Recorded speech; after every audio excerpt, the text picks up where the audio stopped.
Welcome to Pep Talks with Eric, the podcast where self-work becomes system work. I'm your host, Eric Ayers, creator and author of SimRx, Transforming Healthcare, Leadership, and Culture by Design. This show is your space to shift perspectives, ignite action, and remember who you are and who we are in the process.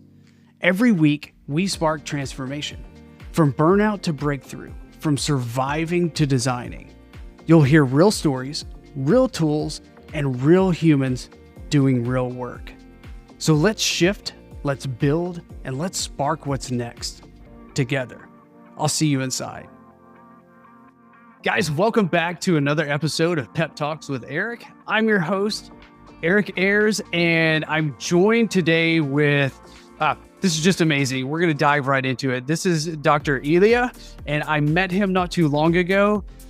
And we chatted about kindness, and that's what we are going to focus on today, especially navigating life's challenges while maintaining our happiness. And we do that through kindness. And so, Dr. Elia, welcome to the show, man. Thank you so much for joining us. You're welcome. It's my pleasure. And you are actually not in the States right now, so this took a little bit of negotiating. So we're here, though. I'm glad you're here. I'm in Greece in my second home. Yes. Your second home. That's awesome. How's the weather in Greece this time of year? The weather is hot and very, very windy, unusually so. I've been here for a week, and it's been gale force winds for a week, which is really unusual that it's lasting this long. Well, I'm glad you made it. I know there was challenging, I guess you would say. For sure.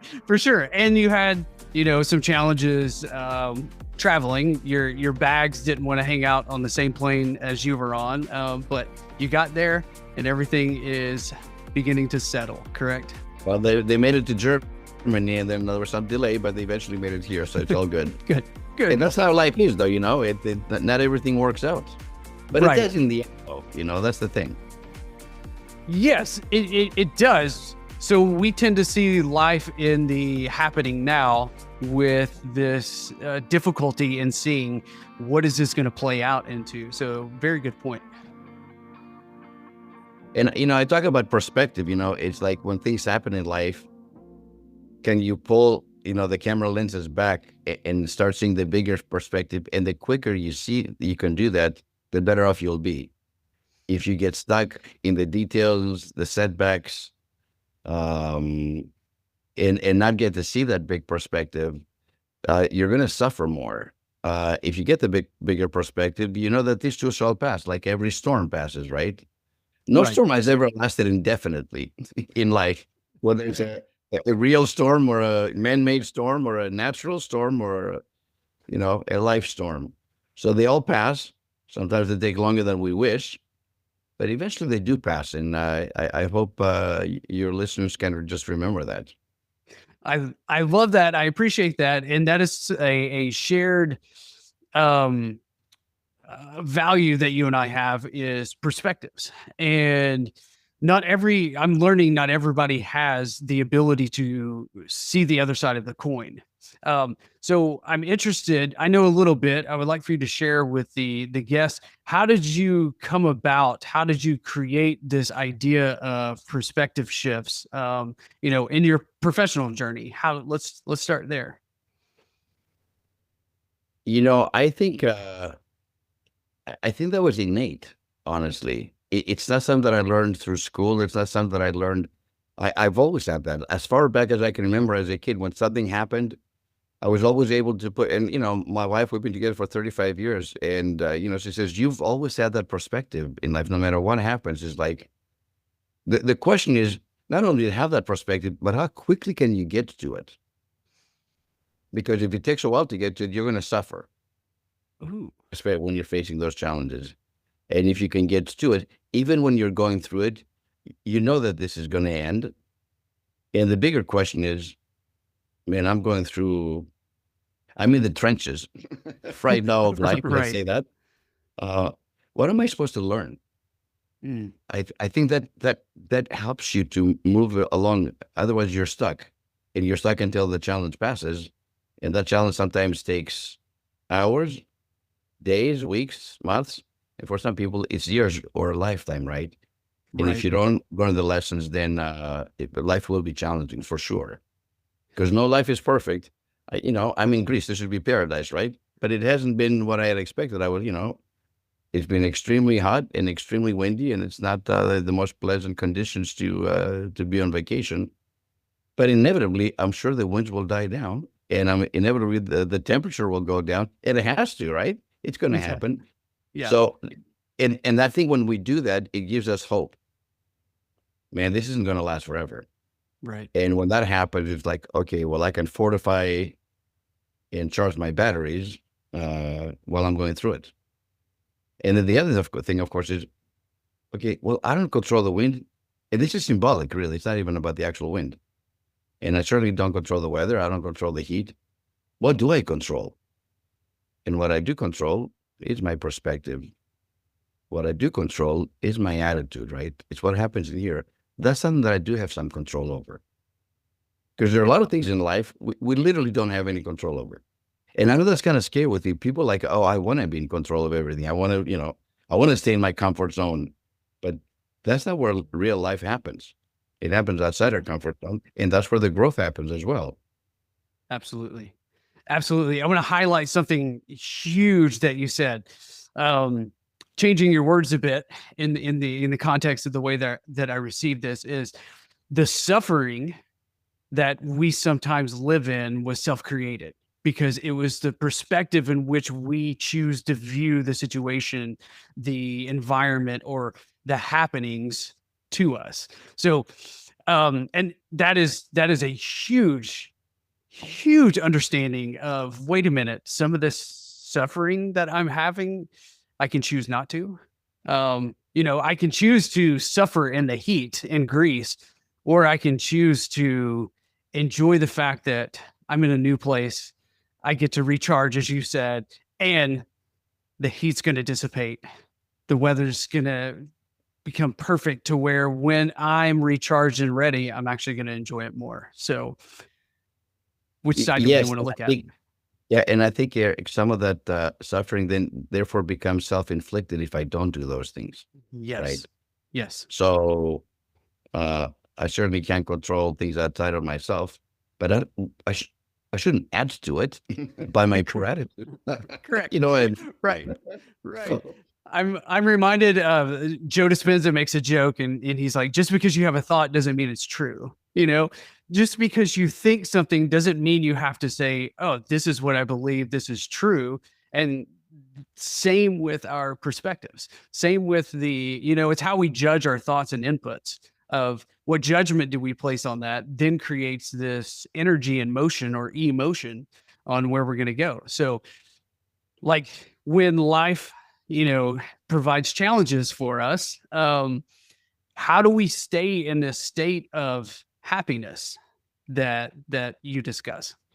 well, and it's funny that you should say that because just like he said, we all tell ourselves stories. We all have a story, or stories plural. And how do we know if those stories are really true and accurate? Because sometimes we can't get out of our own way. And to me, and those stories are very believable. The more we tell ourselves that story, the bigger it becomes, the more real it becomes, and therefore it must be true and so on. So if you're ever in doubt, I would say get curious and ask people that you trust, number one, that you believe love you and have your best interest in mind, and ask for their feedback and say, here's what I'm thinking. Is this actually accurate? Right. And then, if they give you the feedback, don't get defensive about it because you're asking for feedback. Be more open. And if you get like 2 or 3 people, the closest people in your life that pretty much give you the same feedback, I hope you listen to it, because I can guarantee you that they get together before the phone call and conspire to tell Elia the exact same story. That's right. So for me, I embrace feedback. I'm like, what? Just tell me more. Because I don't see things that way right now, but maybe my thinking is clouded. Mm-hmm. And just because it feels true for me, it's not necessarily true. And that's not only embrace the feedback, but receive it with a heart full of gratitude and thankfulness. Because these people care about you. They love you. They don't want, to cause additional misery to you. But they're like, Elia, I think maybe you're a little bit off in your perspective. Yeah. Maybe you've lost some perspective. And how about if you looked at it this way? Well, if one person says that, you might challenge that. If two people say that, you're like, huh. If three people tell you that, I'm pretty sure they're right. Yeah. So that's how you do. Feedback is definitely crucial. And I like how you segued feedback, beginning with curiosity. Curiosity, to me, if we can enter every space with curiosity, it's like a hack to automatically get us to where we need to be, in terms of receiving, because curiosity doesn't really leave room for ego to come in and play. Exactly. It's Exactly. it's learning. It's, I don't know about this, so therefore I'm exploring. As opposed to, wait a minute, you're going to hurt my feelings and you're going to say something that I'm going to take personally. And I love how you said that people who care about you aren't here to hurt you. They're not here to offer feedback to make you feel Ruin your bad. day. Right. Exactly. They're not ruin your day. They're just here. You're asking for it. So when feedback comes, even if it challenges your story, quote unquote, right? Ask for more. Tell me more. Tell me more until I begin to download what they're seeing. Because clearly, if I was seeing it, I wouldn't be asking for the feedback. I would have a different perspective and I would be on my way. But if I'm stuck and I know that feeling is like, but this feels so real. And I'm like, I'm sure it does. I mean, obviously, as my role as a clinical psychologist for 18 years and then as an executive coach for, the second half of my career, and just having coached thousands of people, I've given a lot of feedback. Yeah. As a person in a position of trust, right? And at first, people would get like, yeah, there's some defensiveness initially, Mhm. right? But we have to get beyond that. And Eric, you're exactly right. If there's no ego and the heart, not just the mind, but the heart is also open, we'll recognize if somebody else is speaking truth, Mhm. right? Yes, And it there's a shared takes energy. I think some sort of humility to say, that's so weird because half an hour ago, I was completely hijacked emotionally. But now I've returned to some kind of inner peace. And actually, I'm starting to look at Eric's perspective. And I'm like, Eric, I think you're right. I don't know how I got sideways. We all get sideways. Nobody's perfect, right? Mhm. So utilize, I guess, that hack, like you said. Feedback is the breakfast of champions. It's not Wheaties. It's the breakfast of champions. That's right. And so a couple of things are coming to mind. So like feedback, I think of the toddler approach. Like, I don't think we ever lose the ability to learn the way that we did as toddlers, the way that we explore and navigate and we experience everything. And I think as a parent watching my child learn to walk, when she falls, she didn't fail. She tried. And it's like, oh, awesome. Now this time do this. And it's encouragement. I'm providing feedback and she's not taking it as, you don't love me, you're mad at me, or you don't think I did good enough. No, it's, I'm helping you along the way. And I think if we look at that the same way as feedback, especially in perspective flips, I think that's huge. And I love, love, love the tell me more, because when we do that, we're actually taking our story and we're saying, here's my story. Tell me your interpretation of it. Let's rewrite the story together in terms of what is actually truth. Because I have all these emotions attached to this story that is potentially clouding my judgment. So how do we get a cohesive understanding of what's actually going on? So I love that from a neuro nerdy scientific level. I love it. And one of the perspectives, and when we're going through challenging times, it's often and it's natural to switch into kind of a victimhood and the victim role. Why is this happening to me? Poor me, right? It's very common. Yep. But if we tweak it a little bit and like, say, well, wait a minute. Why did I ask myself, why is this happening for me, not to me? Mm. Then there's a switch and the perspective changes. And now the downloads begin. Now the curiosity begins. Why is this happening for me? And what can I learn from it? A whole world of possibility opens up. And therefore, instead of going down this path of, poor me and feeling sorry for myself and not being able to see the light at the end of the tunnel, right? And all of a sudden, there's no tunnel. And now the light is really bright and showing you a certain direction. It's like, wow, what a lesson to learn. Yeah. A simple shift in a word. So happening to me versus happening for me. That, Huge. I love it. It's like when you ask someone, why did you do this? As opposed to how can we shift.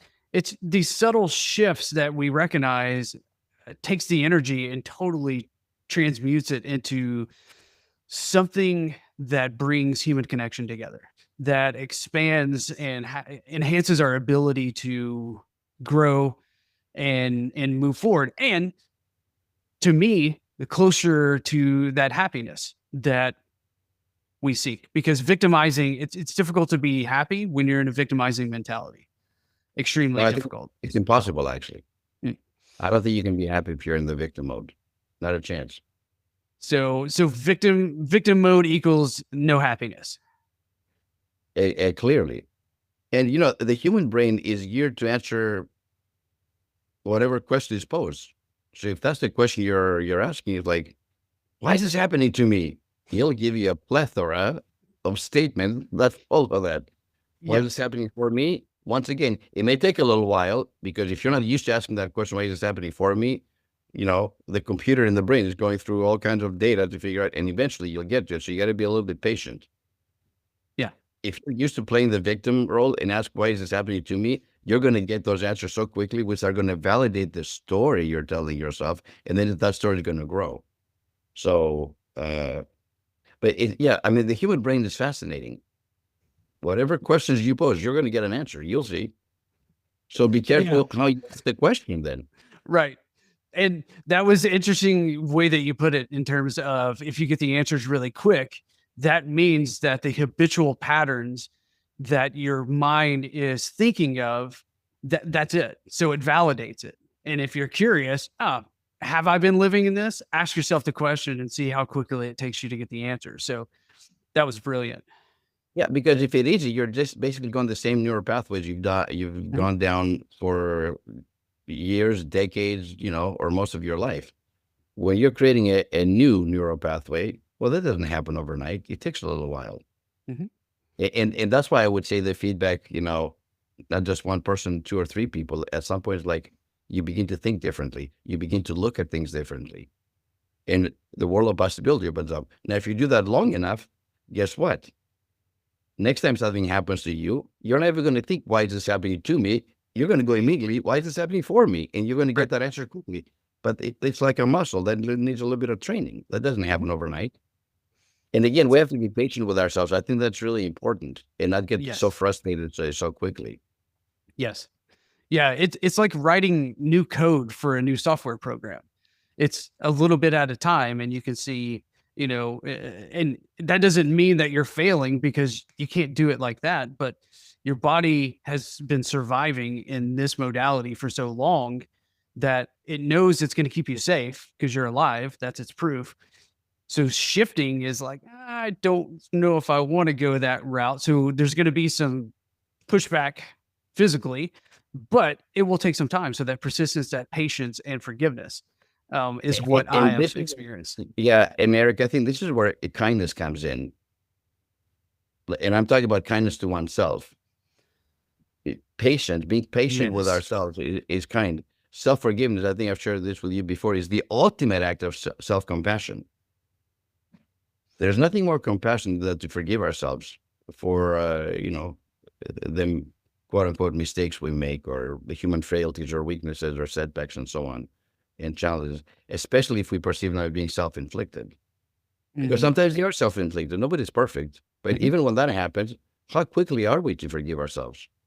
Or do we hold it over our heads for the next 3 days, 30 days, 300 days, or 3,000 days, Right. right? Absolutely.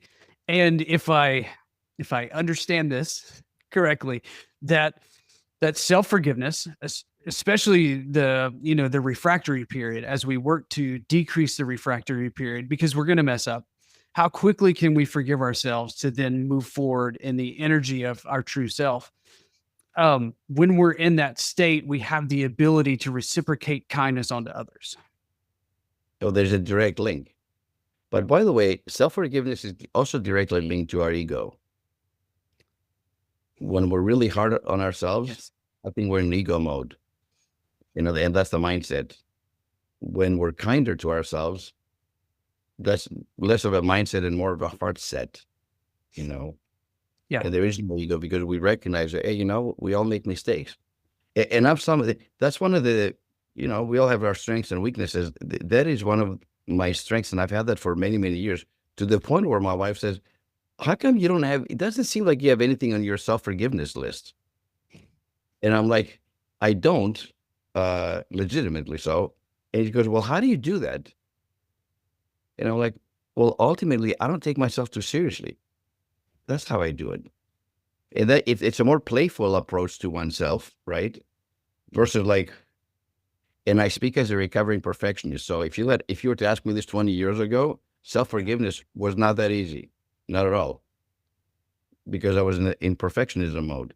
Once I let go of the perfectionism, my whole world changed. Mm-hmm. So I'm a recovering perfectionist. If there was a 12-step program, I'd be going to that meeting every night.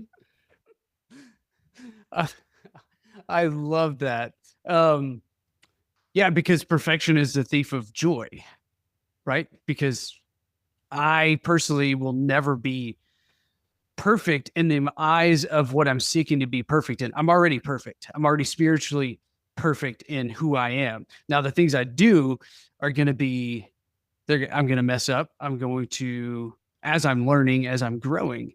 But that pursuit to perfection, I'm not going to tick all the boxes. I'm not going to meet everyone's needs. So how do I be okay with that? And how am I okay with ebb and flowing with life that I'm creating? And part of that is with a sense of humor. So when I say I don't take myself too seriously, I mean it. Like, and life is easier and life is better that way. Yeah. Doesn't mean that I don't still learn deep and profound lessons. So I'm not saying everything in life is lighthearted, but if we overdo it and take ourselves too seriously, I can't afford to make any mistakes and so on, that's really ego driven again. Yeah. I am allowed to make, and when I use the word mistakes, I use it in quotes because I don't actually believe in mistakes. And that really goes back to my all-time hero, Nelson Mandela, who said, in life, either you win or you learn. Plain and simple. There's no losing as long as you're learning. Yep. So if you're learning, then there are truly no mistakes. Right. It's an experience. Ultimately, it was for my good. While I was going through it, it was kind of crappy. I didn't like it, obviously. Exactly. Exactly. Not a masochist. But if I can learn something, and the quicker the better, then we go on in life. Not necessarily unscathed, because I think we're all human beings and we get our feelings hurt and we get, I shared with you before we came online, I took a fall and a tumble a couple of hours ago, and I was in pretty severe physical pain.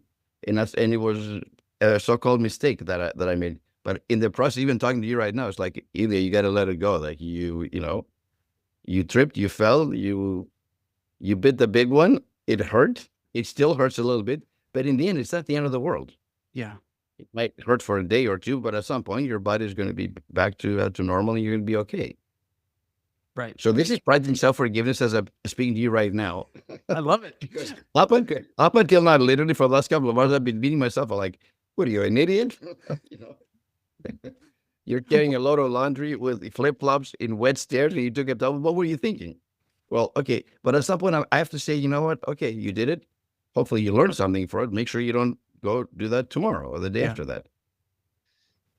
Yeah, which is a huge, there's a lot of big points here. One of the main ones that I'm noticing is how long do we stay in this? Because as we keep having the thoughts, we're reliving the experience. We're recreating the emotional cascade of chemicals that are released, and this habitual pattern of, the opposite of self-forgiveness, this self-mutilation or putting down or whatever keeps throwing us, or can keep throwing us, into this victimizing mentality, which we've said earlier, if we're a victim, we can't be happy.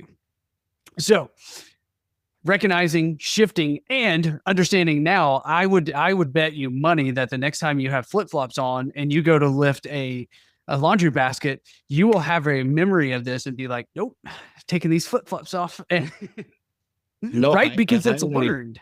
no, I already did it. I just went down the same steps just now before I got on the call with you, and I was so careful. Yeah. I learned my lesson. This won't happen again, because the lesson was painful. Yeah. Like physically, I'm talking about physically painful. Not embarrassing, but like physically, and because I'm still in some kind of physical discomfort right now and pain, I'm reminded of the fall, like right now as we speak.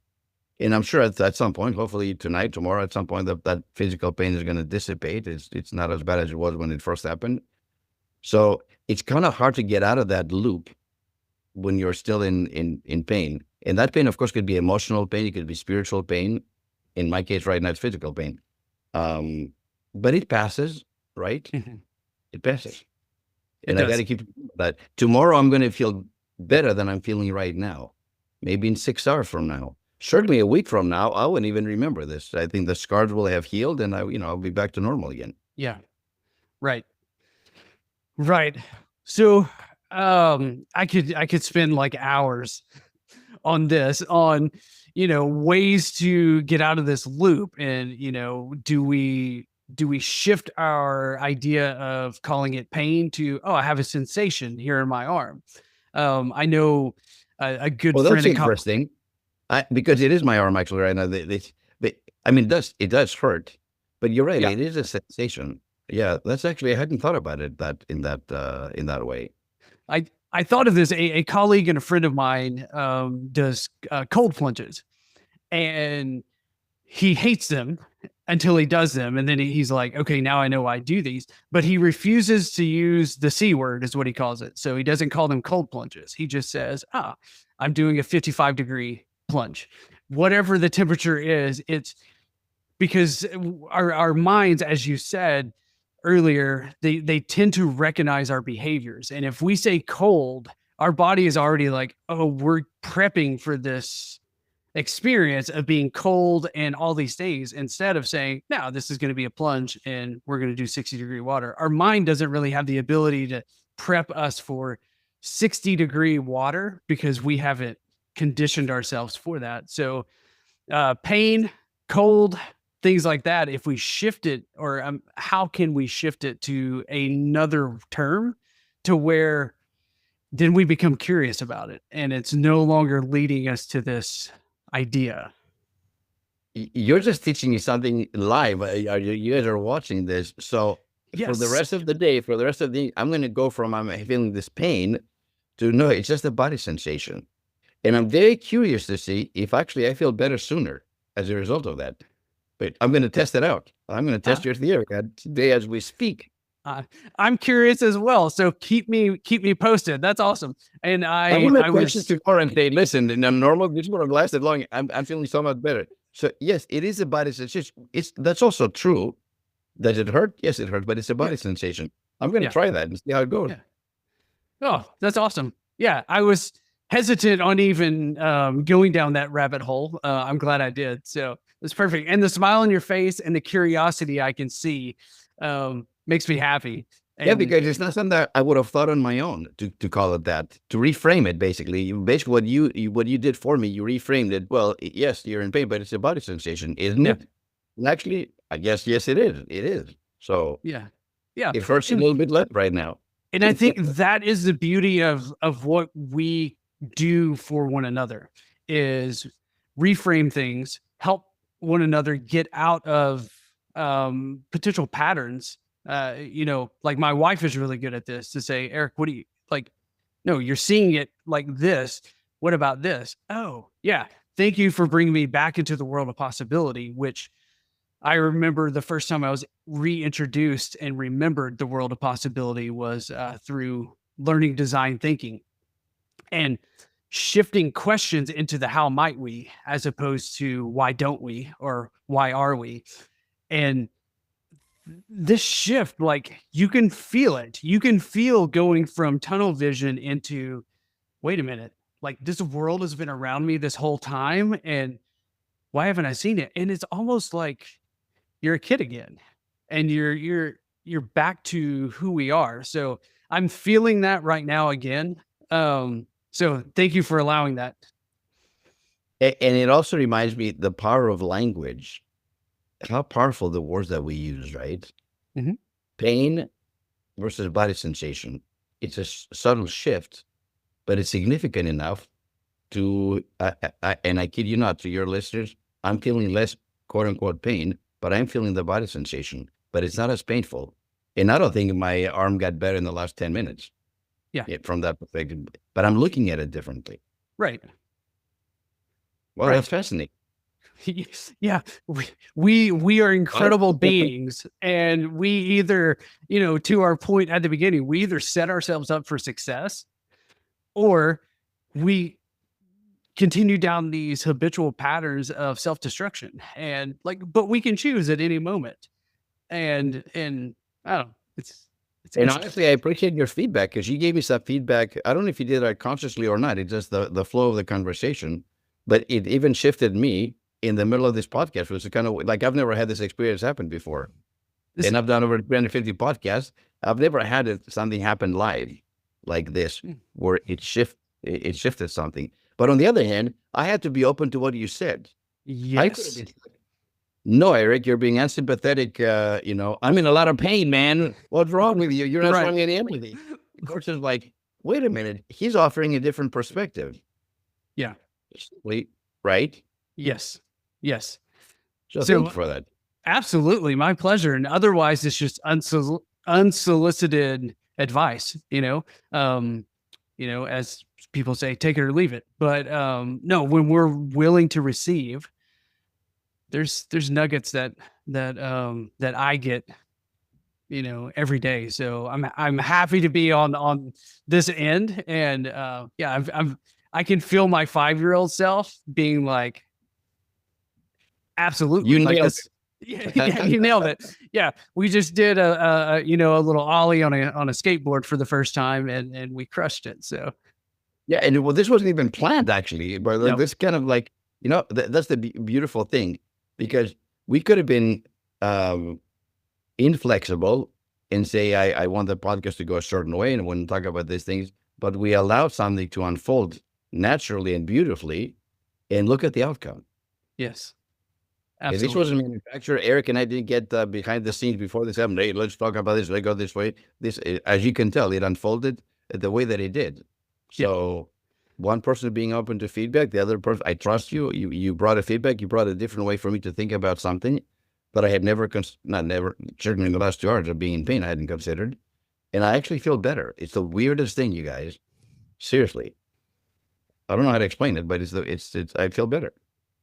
And like I'm talking about physically better right now. So it's like, yeah, because our thoughts become things. Our how we think, how we interpret. I tend to go back. I don't always. Let's rephrase that. I tend to go back to Bob Proctor's teaching on paradigms and how our 5 senses and how our spiritual senses receive information, and it's what we interpret those sensations as leads to what is our body going to react to.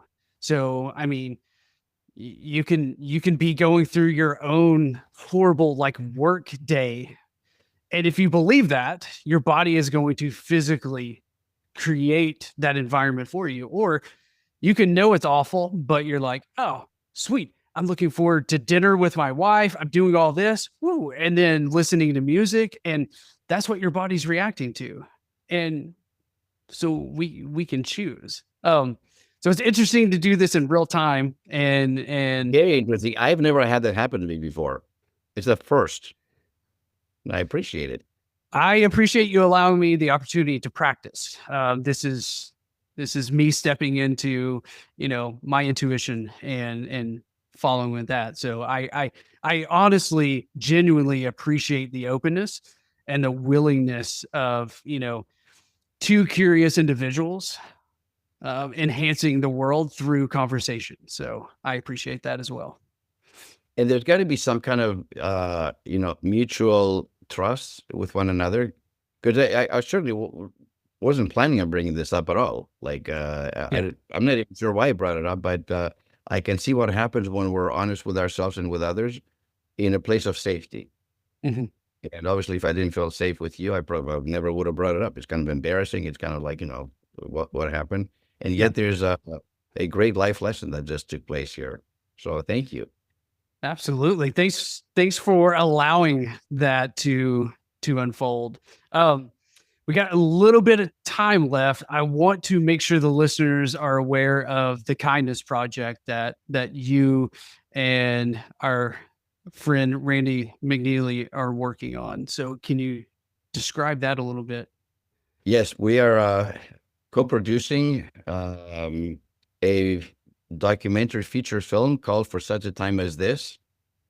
And in essence, it's the story of how one simple act of kindness, which is a young lady returning a lost wallet to our friend Kevin Smith, has now created a global kindness movement. Mhm. So, and it's an inspiring story.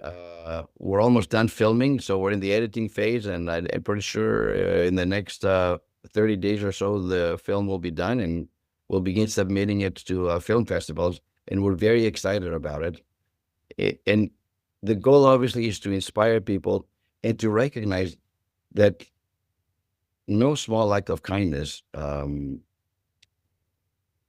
goes without having sometimes a profound impact, sometimes a small impact, sometimes a medium impact. In this particular case, it forged a global movement driven by the men on the receiving end, Kevin Smith, who went the extra mile and decided, I just don't want to just say thank you to this young woman, but I want to do something more. And the story went viral. And it's a beautiful story. I'm not going to spoil, the ending or anything, but just you never know what a smile.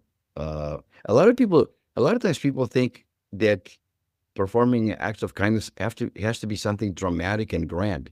It doesn't. It doesn't necessarily have to. I know people who have listened to their intuition. I've experienced it myself.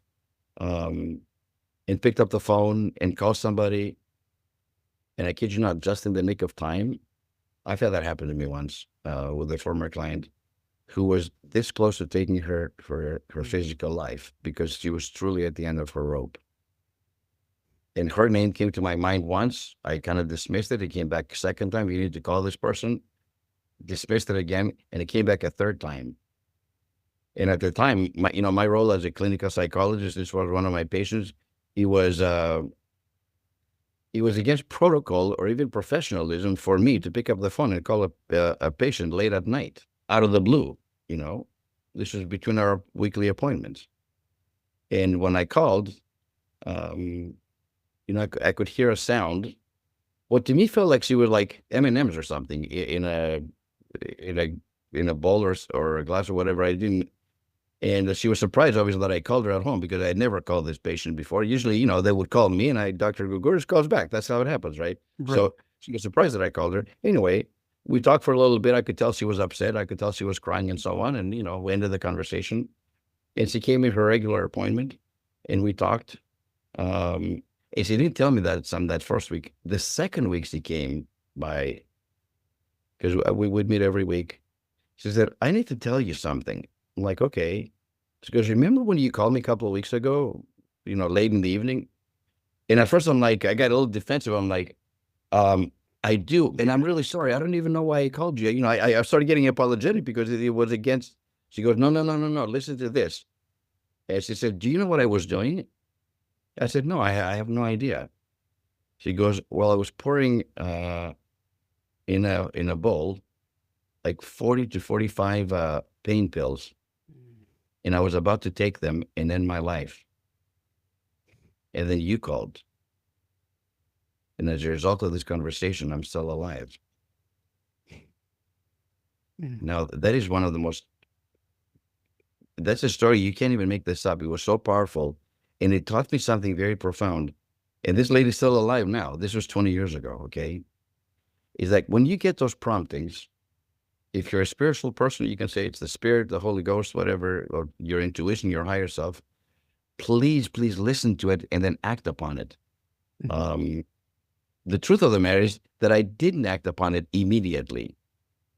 But I feel like, and God was good, sending me a second prompting. And finally, the third prompting, now I finally listened to like, whoa, wait a minute. Yeah. Because initially I dismissed, like, well, that's not what you do. You don't call a patient in the middle of the night, kind of like, what would you do that? That's the second time. Well, but the third time I couldn't ignore it anymore. Now imagine, Eric, what would have happened if I hadn't picked up the phone and called that lady that night? You know what happens? You get a phone call or a text, so-and-so took their life on that night.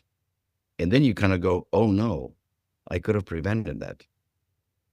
Now that's both a beautiful story, but a very powerful story. Yes. Right. So if you get the download, please listen to it. And more importantly, take action. You don't have to know why. I didn't know why I called her. I didn't even know why, even after we got off the phone. I still thought it was kind of weird that I made that phone call, right? And I didn't find out until a couple of weeks later, once I said, I was praying to God, I was at my wit's end, and I said, nobody cares about me. When you're in a very, very, very dark place, and there's no reason for me to be alive anymore. And she was literally pouring, I remember the sound, though, when she said that. Yeah. But what would I think those were pills and she was going to kill her? So I thought they were like M&M's or candy. It never occurred to me, right? Right. And that's something that one experience, I changed my life. Because after that, when I got the downloads and when I got the promptings, I realized you don't need to know why, just act upon it. Right. I didn't need to know why. Eventually you'll find out. And I actually just either find out on this side in life or when you get to the other side. At some point, you're going to find out the why. Mm-hmm. Right? Mm-hmm. So. Absolutely. What a powerful, powerful story. And I can only imagine what that is to live in, right? And to have that happen. So powerful. So, and to your point, sometimes we don't know the ripples, the effect of our ripples, our kindness ripples. Sometimes we do. And when we do, it's almost like a confirmation, a validation of, my wife and I would call them like God high fives. You're like, oh, yeah, you get these confirmations. Yeah, it's like, yes, you're moving in the right direction. Like, let's keep going. Sometimes we don't have those. And simply choosing to be kind is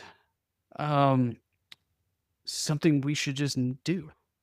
Because, Eric, at the time, I didn't think that was an act of kindness on my part because I honestly didn't know why I was supposed to call this lady. Yeah. Right? Right. It only turns out in retrospect when I found out what the truth was.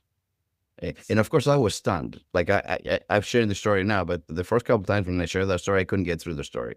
Yeah. Because I could get overwhelmed, and it's been over, that probably happened about 20 years ago. But it literally changed my life. Obviously, it changed her life because she's still alive 20 years later. Yeah. And doing well and thriving. Here's what I find extremely fascinating with human connection and stories. It's been about 20 years. You told that to me, and I could feel the energy of the room when she was sharing that with you 20 years ago through that story. I could feel the gratitude, the emotion, the overwhelming humanness behind that. And to me, that is the epitome of Ubuntu, the I am because we are. because ultimately we have effects on one another. And so I'm a better person for this conversation, right? I am because of you. I am because of we. And so ultimately, like, how do we get this into the world? And my answer to that is one pebble at a time, one ripple at a time. And this leads into waves of change. I remember when she told me that, I was stunned. That's the last thing I would have thought. And I remember when she left, and luckily I didn't have a patient right after her, because usually I would see people back to back to back. And she was my last appointment that evening. When she left and I closed the door, I went back to my office and I sat down and I started to cry like a little kid, because I was so overwhelmed by the emotion of what has just transpired. You know, Yeah. Yeah. Well, And thank you it's for sharing sobering. that. Yeah, it's sobering, and it's not something that I share very often. I feel like it was almost like a sacred thing that happened, Mhm. otherworldly. Some power from beyond prompted me and pushed me in spite of my own initial, I'm not even annoyed. Why would I do that? I don't call people. They call me and I call them back. Like, this was so out of the ordinary, and yet I'm so grateful that ultimately I did pick up the phone, and I called this lady that night, not the next morning, but Right. that night. It made all the difference. I Like, think so. literally all the difference. This is like, the stakes are like as high as they can get. This is life and death. There's nothing higher than that.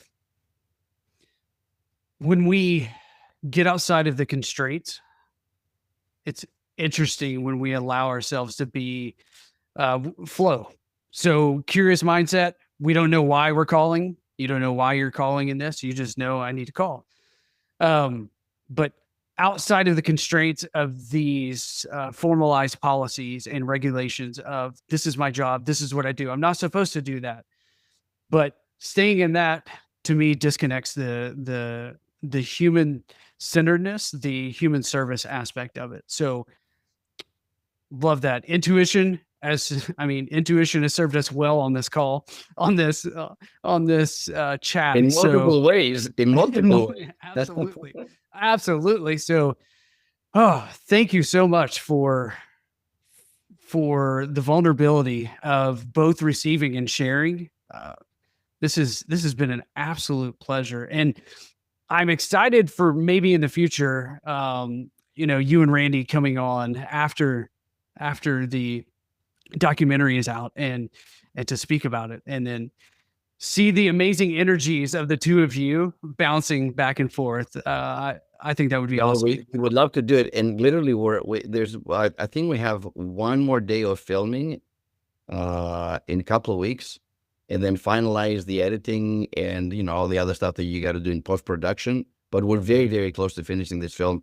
And from what I've seen already, because I haven't been on the set for every time we have filmed, some of the footage that I've seen and some of the interviews, it's very touching, it's very moving, and it's truly inspiring. And we're Yes. hoping that this movie, its impact is far and wide, to inspire other people to perform acts of kindness, and literally to change the world.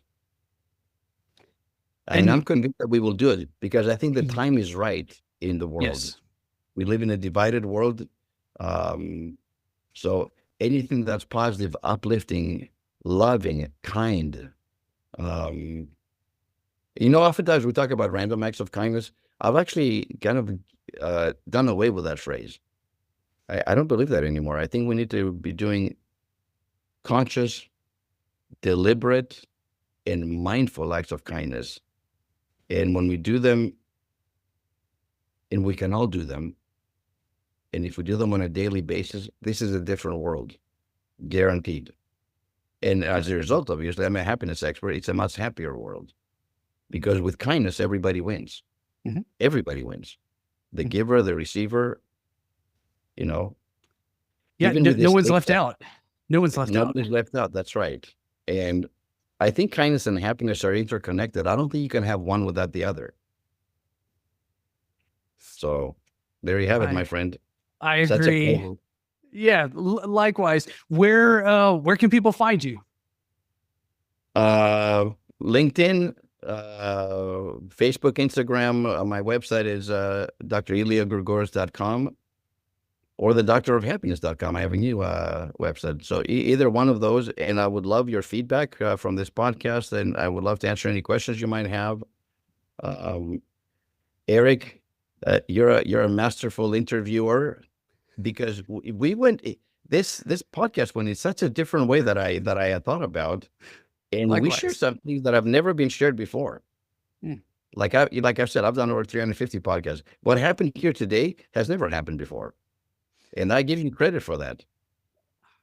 I appreciate that. I don't think I can take all the credit. Your vulnerability, your willingness to receive, as well as, when we started this off, I was offering us to reschedule, and you're like, no, let's do it. So your persistency paid off, and I think this was a mutual. I'd love that your experience was what it was, though.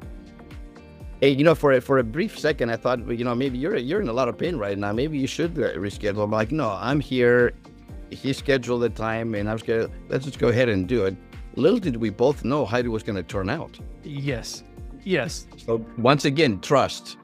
That's it. Once again, right here, right in front of you guys, you just witnessed that. Absolutely. Oh, awesome. I am leaving a better person for this. So thank you so much. And thank you all for listening. If you're I am too, because the body sensations that I'm feeling, I'm doing a lot better than I did 45 minutes ago. Good. That makes me happy. If you guys like this, if you found value in this, please share it. Please comment. Please reach out. I'm going to have Dr. Elia's information below, so you can easily find him, and check out the documentary when it is released. I got a trailer, a small section of it that I saw, and I agree, this is going to change the world. It is absolutely beautiful, and it's what our world needs right now. So I'm excited to see that in full, in its entirety. But yeah, thank you so much for joining me. Thank you, Eric. I appreciate it. Thank you, man. Absolutely. And guys, I am excited to see you next time. Until then, be well, be loved. Thank you for listening to Pep Talks with Eric. If something sparked today, pass it forward. Remember to subscribe and share it with someone who needs it. Keep doing the thing. Keep showing up. You're not alone in this. And we're not whole without you. I'll see you next time.